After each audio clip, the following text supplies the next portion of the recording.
falalebe iragile ngirame forora. Deme babaninga falalebe iragile ngirame forora.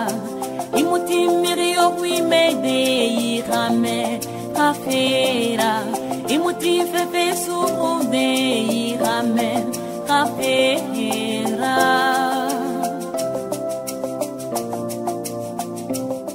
Bonjour. Manège du savoir reçoit aujourd'hui dans les studios de MT Productions le docteur Emmanuel Eva Manga, spécialiste gestion, finance, management des organisations publiques. Docteur, bonjour. Bonjour. Alors, je l'ai dit, vous êtes auteur de ce livre événement dont le titre est « Le contrôle de gestion des collectivités territoriales en France, une approche sociologique », édition L'Harmattan à Paris. Docteur, avant de parler de manière générale du contrôle de gestion dans les collectivités territoriales, le modèle français par exemple, dans lequel votre étude, votre livre trouve sa base logique, pouvez-vous nous dessiner le profil d'action d'une municipalité, d'une commune du Cameroun pour qu'elle soit plus efficace vers l'émergence 2035 au Cameroun, émergence dont on parle.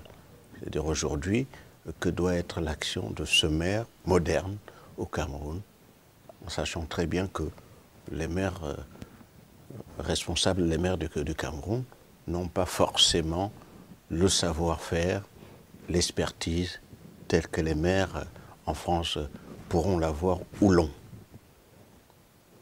Merci de cette question. C'est vrai que le Cameroun, par la voix de son Excellence, le président de la République, M. Paul Biya, s'est engagé dans cette voie d'émergence à l'horizon 2035. Et il s'agit là d'un pari qui est tellement à un horizon assez lointain et qui permet donc à la société camerounaise d'anticiper les changements structurels à venir. Donc il y a de la marge. C'est vrai qu'au niveau des collectivités territoriales, qui intègrent aussi les communes. Qui intègrent oui, effectivement, parce que les collectivités territoriales intègrent d'abord les communes, qui sont le premier niveau, les départements et puis les régions. Voilà. Et c'est pour ce qui nous intéresse, docteur Emmanuel Eva Manga, c'est les communes. Alors, pour que les téléspectateurs de la CIR TV qui sont pointus et très sensibles pour ce type de sujet, puisqu'il y a derrière l'expertise à transmettre, pour que les maires comprennent. Par exemple, je suis élu maire moderne, quel est son travail au quotidien? Avant même son travail, dans quelle logique il s'installe? D'abord, quand un maire arrive, la première des choses à faire... Il est élu, hein? Il est déjà élu, bien sûr. Quand il arrive, il doit engager une démarche en 5 étapes. D'abord, il doit faire le bilan initial des forces et des faiblesses de sa commune. Voilà. Quelles sont les potentialités de la commune? Qu'est-ce qui reste à améliorer dans cette commune? Pour le développement de cette commune. Pour le développement de cette commune, pour l'amélioration de la création des richesses de cette commune. Donc, il fait une sorte de planification stratégique qui aboutira à un contrôle et une évaluation. Ça, c'est la première étape, dresser ce bilan initial. Et dans un second temps, il va formuler, à partir de ce bilan initial, il va formuler des objectifs qui permettent de développer la création des richesses de la commune. Donc une activité globale et assez spécifique des demandes et des besoins de sa commune. De sa commune, hein, qui ne ressemblent pas à d'autres communes. Voilà. Donc à partir de là, il va regarder ce qui est ce qui en est des diagnostics internes de la collectivité, de sa mairie, et puis et externes de sa commune. Voilà, je reviens. Voilà. Donc, à partir de ces objectifs, il va définir des plans d'action. Voilà. C'est-à-dire que, voilà, le bilan montre que nous avons telle faiblesse et nous avons telle force. Pour les faiblesses, on va les traduire en objectifs à suivre et on détermine donc des plans d'action à mettre en œuvre et des ressources à allouer pour mettre ces plans d'action en œuvre. Voilà. Ça, c'est le deuxième. Et le troisième, c'est de déterminer des grandes étapes de mise en œuvre de ces plans d'action. Voilà. C'est-à-dire, qu'est-ce qu'on veut exactement faire dans telle ou telle période? Est-ce que c'est une période d'1 an, 2 ans, 3 ans, 4 ans, 5 ans? Une sorte de plan quinquennal ou de plan d'action objectif au regard des besoins de la commune. Au regard des besoins de la commune et des populations. Voilà. Donc ce plan va être assez dynamique. Et dans un quatrième temps, il va donc élaborer des plans à court terme. Puisque dans l'étape précédente, on avait des plans à long terme qui atteignaient 5 ans. Que veut dire un plan, selon vous, docteur Emmanuel Eva Manga? Un plan à long terme, à moyen et à long terme veut dire quoi très précisément? À long terme, ça veut dire à partir de 5 ans. C'est-à-dire que qu'est-ce que ma commune va devenir dans 5 ans? En termes de construction. En termes de construction, d'infrastructure, etc. Donc au-delà de 5 ans, qu'est-ce que ma commune va devenir? Voilà. À moyen terme, on va se dire, dans 3 ans, que devient ma commune ou que devient tel ou tel aspect économique de ma commune. Et dans l'immédiat, c'est-à-dire à court terme, on va bâtir un budget. Qu'est-ce que nous allons réaliser pendant l'année qui arrive ou l'année en cours? Donc c'est de manière vraiment spécifique et très précise les actions, c'est-à-dire il y a un plan, il y a le contrôle de ce plan et l'exécution de ce plan d'action. Et l'exécution de ce plan d'action, et surtout, le maire doit être là dans la mise en œuvre de ces actions. Si le maire n'est pas là, il peut y avoir des dysfonctionnements. Donc, il est impératif que le maire soit présent dans la mise en œuvre de ces actions et qu'il y ait par la suite un contrôle et une évaluation des politiques publiques. Si j'ai bien compris, docteur, il s'agit donc de plans de modernisation des maires modernes au Cameroun, pour prendre un exemple. Effectivement, les maires modernes aujourd'hui, moi si je prends l'exemple de la France où je suis, c'est comme ça que ça fonctionne. Et c'est comme ça que personnellement, à titre d'expérience, j'ai l'habitude de fonctionner avec les maires en France.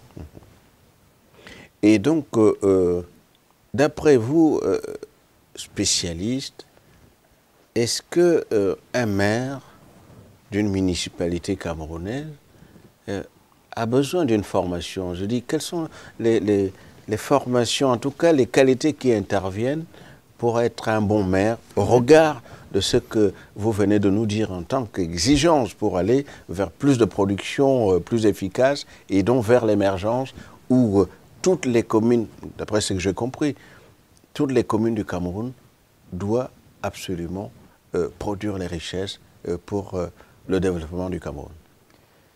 Répondre à cette question, je dirais que c'est affirmatif. L'investissement en formation est un investissement capital, notamment l'investissement humain, qui doit s'orienter vers 2 directions essentielles. D'abord, la première direction, c'est celle qui concerne les élus. Et d'abord, les élus doivent être formés, d'après ce que je comprends, docteur. Tout à fait. Ouais. D'abord, le premier des élus, qui est le maire, il doit être suffisamment formé, et ainsi que ses adjoints et ses conseillers. Dans quoi? Précision, docteur. dans la gestion de la mairie?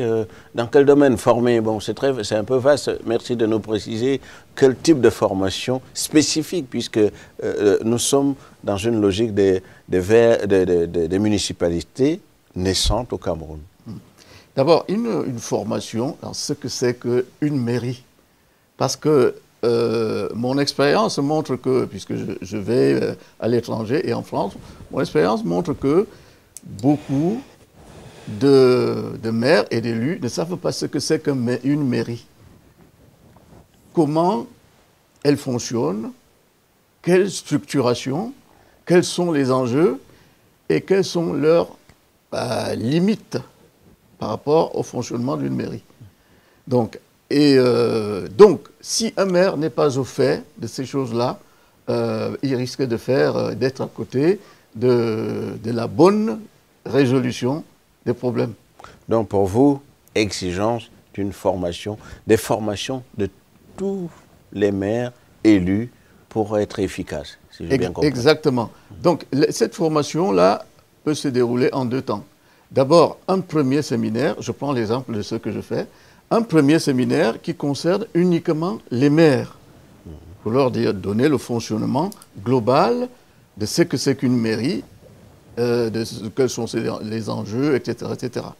Et puis, un deuxième niveau, les adjoints et les conseillers municipaux, parce qu'il faut savoir qu'un maire délègue des pouvoirs et des portefeuilles d'activité à ses adjoints, etc.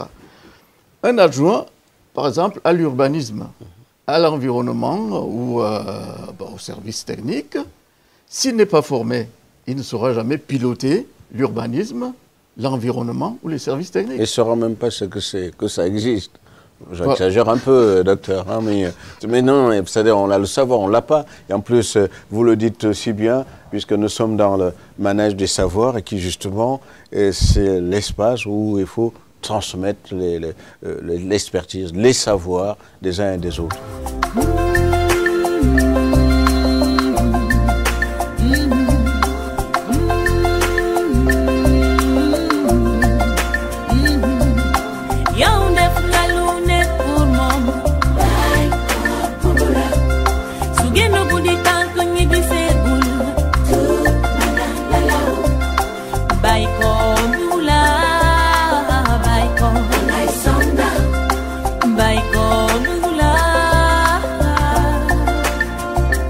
Docteur Emmanuel Eva Manga, je rappelle que vous êtes spécialiste et que votre ouvrage que j'ai en main, que je montre à la caméra, s'intitule « Le rôle, le contrôle de gestion dans les collectivités territoriales ». Je reprends, le contrôle de gestion dans les collectivités territoriales sur le modèle français. Et continuez à nous éclairer, docteur, sur le rôle que doivent jouer impérativement les maires du Cameroun, par exemple, parce qu'on a pris le cas camerounais pour être très précis. D'après vous, quel type de réalisation prioritaire du maire d'une municipalité camerounaise d'aujourd'hui? Est-ce que c'est construire je sais pas, ou bien sûr construire sa municipalité, de l'eau potable pour tous, l'électrification de la ville, etc., etc. Est-ce que c'est au maire de donner cette impulsion ou c'est à l'État? Ou bien les deux? Il faut dire que c'est difficile de répondre à cette question parce qu'il faut distinguer un certain nombre de choses. Oui, le maire qui veut développer sa commune, il a besoin de tout ça. L'eau potable, si ses administrés n'ont pas de l'eau potable, ça cause des problèmes. Il ne risque pas d'être élu. Je caricature un peu pour me faire comprendre. S'il n'y a pas de l'eau potable, eh ben, le maire, tout le monde vient vers le maire. On fait quoi? On n'a pas de l'eau potable, etc., etc. Parce que la gestion municipale est une gestion locale. Avant même la gestion. Et une gestion de proximité. Exact. Une gestion de proximité auprès des habitants. Ça veut dire quoi? Pourquoi je dis? Ça veut dire tout simplement qu'on connaît les besoins des habitants. C'est ça, c'est exactement ce que je veux dire. Et surtout, je vais insister sur les besoins vitaux des habitants. Oui. Donc Donc, par l'eau potable. Donc, par rapport à votre question, Oui. Il est bien entendu que le maire doit commencer par permettre l'alimentation en eau potable de ces populations. L'électrification. Et puis les routes qui sont quand même en lien avec l'État. Puisque en France, c'est l'État et les départements qui s'occupent des routes. Mais au Cameroun, je suppose que c'est entre l'État et les municipalités, hein, et les collectivités territoriales. Donc, en fait, pour essayer de résumer, un maire doit d'abord hiérarchiser les besoins de sa commune, les besoins de ces populations qu'il connaît, qu'il a identifiées. Oui, mais docteur, pardon de vous interrompre, ça vous nous l'avez dit. C'est pourquoi ma deuxième question porte sur le fait que maintenant, une fois les besoins identifiés, d'après vous, est-ce que ça doit être les routes à construire, bien sûr, en lien ou avec la collaboration de l'État, c'est de l'eau potable pour tous, c'est l'électrification, etc., etc. Donc, vraiment, pour qu'on comprenne bien, un maire qui arrive, qu'est-ce qu'il doit faire pour qu'il y ait un mouvement d'ensemble qui va vers l'émergence de 2035? Il doit d'abord permettre à ces populations d'avoir de l'eau potable, de vivre, et surtout pas de survivre, mais surtout de vivre pour contribuer à cette émergence du Cameroun à l'horizon 2035. Oui. Et puis vous savez que l'eau, c'est vital. Voilà. Si on n'a pas d'eau, on ne vit pas. Alors, il y a bien sûr que ces priorités, si je résume, le maire moderne du Cameroun d'aujourd'hui doit se dire, il me faut ici et maintenant l'électrification de ma ville, de l'eau potable pour tous, les bornes fontaines, les routes, parce qu'il faut bien que les cultivateurs puissent ramener leur production vers la ville, etc., etc. Et aussi la démocratie pour tous, et bon, la liste est longue pour citer ce qui pourrait être ce qui doit être les priorités, et pour que la commune, les populations d'une commune y adhèrent vers plus de production. Mais cela me renvoie également au rôle de l'État, par exemple. Donc, nous avons des jeunes communes au Cameroun avec leurs problèmes, les formations qui ne sont pas évidentes, le manque de moyens financiers pour les subventions pour conduire et réaliser les projets en cours. Mais à ce moment-là, à quel moment l'État vient pour soutenir ces communes? Que doit être le rôle? Est-ce que c'est une obligation? C'est-à-dire, est-ce que l'État doit nécessairement soutenir les communes pour qu'elles émergent, pour qu'elles produisent plus? D'après vous, qui êtes spécialiste, docteur Emmanuel Evamanga. L'État camerounais fait déjà beaucoup de choses pour soutenir les collectivités territoriales. Non, le droit, sans vous interrompre, est-ce qu'il y a une exigence de droit, puisqu'on est dans un pays de droit? C'est que l'État, je vais m'expliquer un petit peu là-dessus, en disant que dans les activités, avant de répondre à votre question, dans les activités d'une mairie, vous avez 3 volets. Le premier volet, c'est d'abord les activités régaliennes. C'est-à-dire? C'est-à-dire, par exemple, qui sont dévolues par l'État. C'est-à-dire, un acte d'état civil, ce n'est pas tout le monde qui peut délivrer. C'est une mairie qui délivre. Donc ça fait partie des activités régaliennes. C'est administratif, c'est autorisé, voilà, c'est officiel. Tout à fait. Ouais. Et donc, vous avez aussi un deuxième volet qui consiste à faire en sorte que un maire qui arrive a été élu sur un projet, il arrive donc avec ses politiques publiques qu'il veut mettre en œuvre, qui ont été validées, votées par les habitants. Donc, il met donc en œuvre ces politiques publiques qui peuvent concerner l'urbanisme, la politique de la ville. Un lien avec l'État ou c'est le maire qui... D'abord son programme. Hein, voilà, d'abord voilà, son programme. D'abord son programme politique. Son programme d'action. Oui, programme politique. Ah oui, il arrive avec son programme politique puisqu'il a été élu. Oui. Il faisait partie d'un parti politique. Oui. Et il a été élu sur ce projet politique-là. Donc il arrive donc avec ce projet qu'il veut donc mettre en œuvre, puisqu'il a été accepté démocratiquement par les habitants. Il a été voté par les habitants, puisqu'il est élu. Voilà. Donc, il veut le mettre en œuvre. Et donc, vous avez un troisième volet qui concerne donc l'État. C'est-à-dire que l'État a transféré par la voie de la loi de décentralisation de 2004. Donc, transfert donc des compétences aux collectivités territoriales avec les ressources qui vont financer ces politiques publiques transférées par l'État. Les politiques publiques veulent dire quoi en réalité? Ça veut dire des réalisations ou simplement la promotion d'une politique nationale, même s'il n'y a pas de réalisation. Parce qu'il faut que ceux qui nous font l'amitié de nous regarder et nous écouter comprennent bien que veut dire la politique publique quand on parle d'une commune, d'une municipalité. Voilà. C'est-à-dire que la politique publique, c'est un ensemble d'actions à mettre en œuvre, je synthétise, un ensemble d'actions à mettre en œuvre au sein soit d'une collectivité, soit d'un État, voilà, qui veut mettre en œuvre un ensemble d'actions et de programmes pour résoudre un problème de société qui se pose.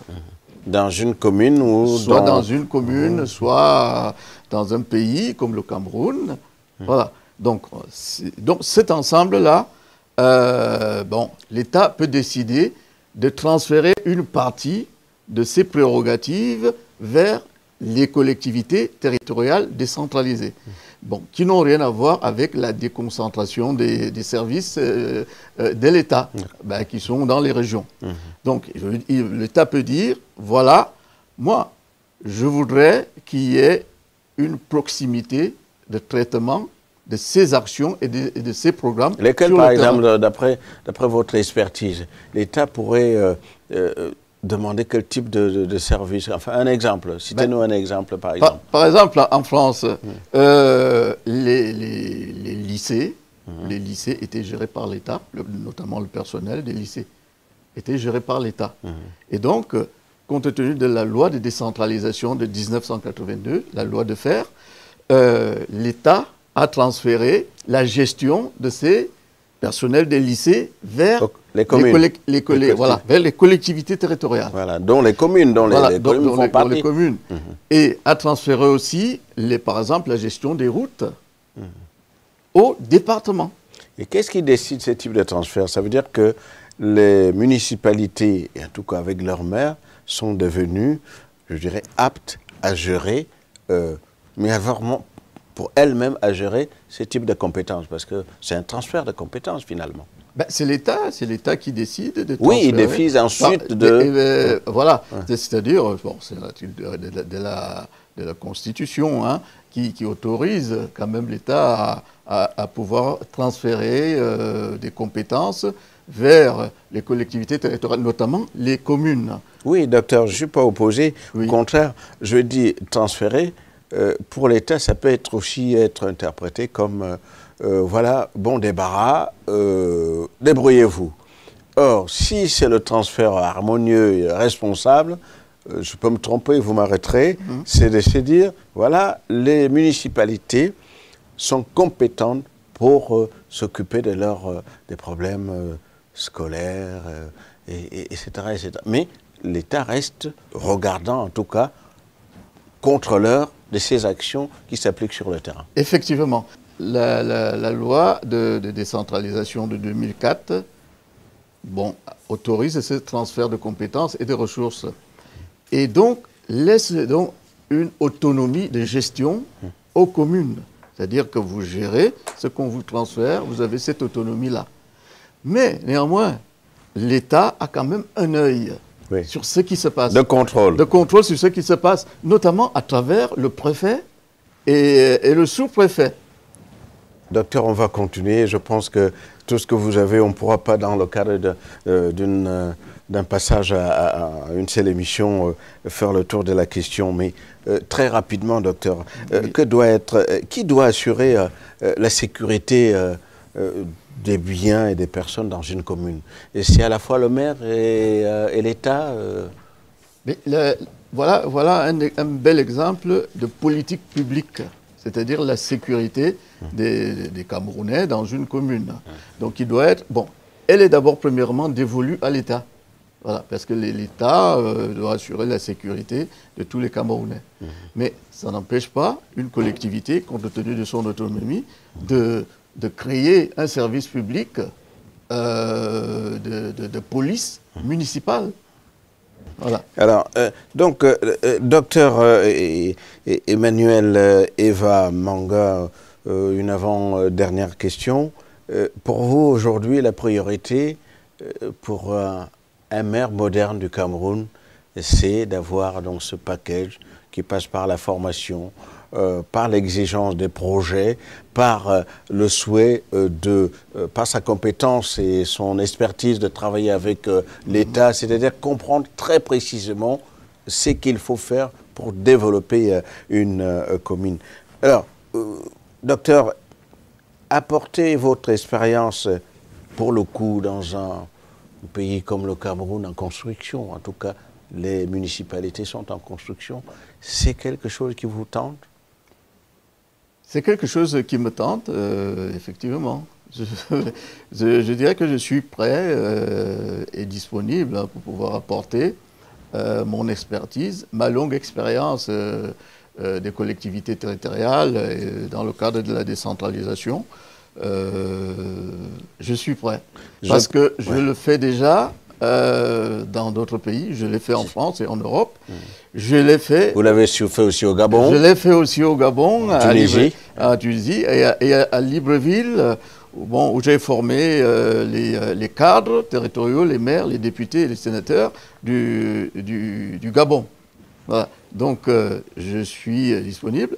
Bon, je souhaiterais que, peut-être à partir d'un séminaire organisé, par exemple, à Yaoundé, sur les collectivités territoriales, nous avancions dans le processus d'appui à la bonne gouvernance de ces collectivités territoriales dans la perspective de l'émergence du Cameroun à l'horizon 2035. Docteur, en tout cas, je suis prêt. Voilà, vous êtes prêt pour apporter votre expertise au Cameroun, votre pays d'origine, Cameroun, qui a donc besoin de cette expertise. Si on me sollicite. Si on me sollicite. Voilà. Docteur Emmanuel Eva Manga, merci. Manège du savoir, c'est fini pour aujourd'hui. Docteur Emmanuel Eva Manga, spécialiste en gestion, finance, management des organisations publiques en France, était notre invité face aux caméras de Martin Kay, une production de la CIR TV en collaboration avec MT Productions Paris.